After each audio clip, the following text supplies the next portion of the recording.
Dobrý deň, moje meno je Ondrej Cipra a keď som poprvýkrát čítal Gorilu, bolo mi okamžite jasné, že je pravdivá.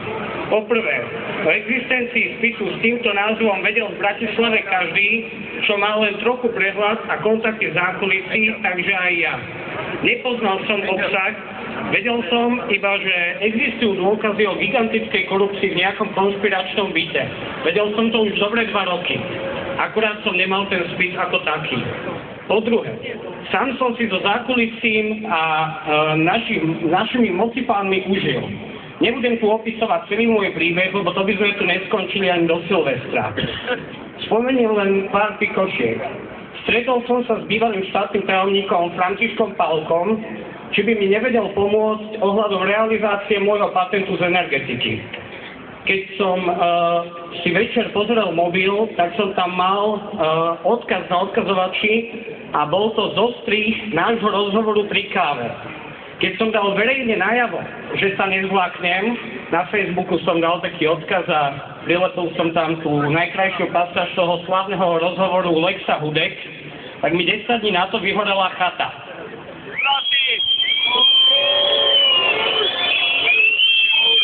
Vážený, kto si myslí, že môže tvrdiť, že Gorila je natoľko absurdná, že nemôže byť pravdivá, mal by vyhľadať psychiatra.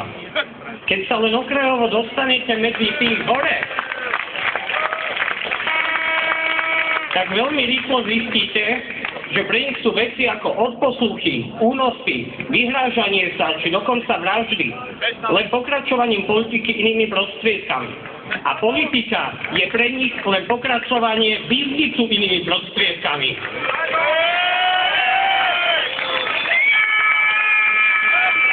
Priatelia, ak to chceme zmeniť, musíme zmeniť volebný systém, lebo tie gorily hore sú práve tam, kde sú vďaka nemu. A len tak na osvieženie pamäti. Pamätáte sa ešte, kto nám napísal ústavu? Ak si niekto zle zapne prvý gombík, tak už sa dobre nepozapína.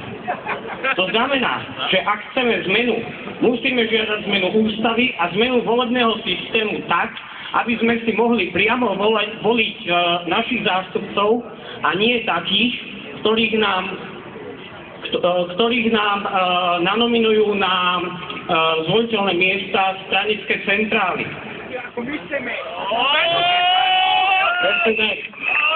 Ak toto docielime, môžeme od toho nutného zla, zvaného politika, požadovať to, čo nám právom patrí. Po prvé, zodpovedné hospodárenie. Po druhé, boj s korupciou. Po tretie, reflektovanie aktuálnych požiadaviek občanov, a to nie len raz za 4 roky. Ďakujem za pozornosť. A kto by chcel vedieť, ako sa u nás nakladá s ekonomickým potenciálom tejto krajiny a jej občanov, nech si pozrie môj článok na blogu s výstižným názvom Dokedy ste si mysleli, že vám to bude prechádzať. Ďakujem za pozornosť.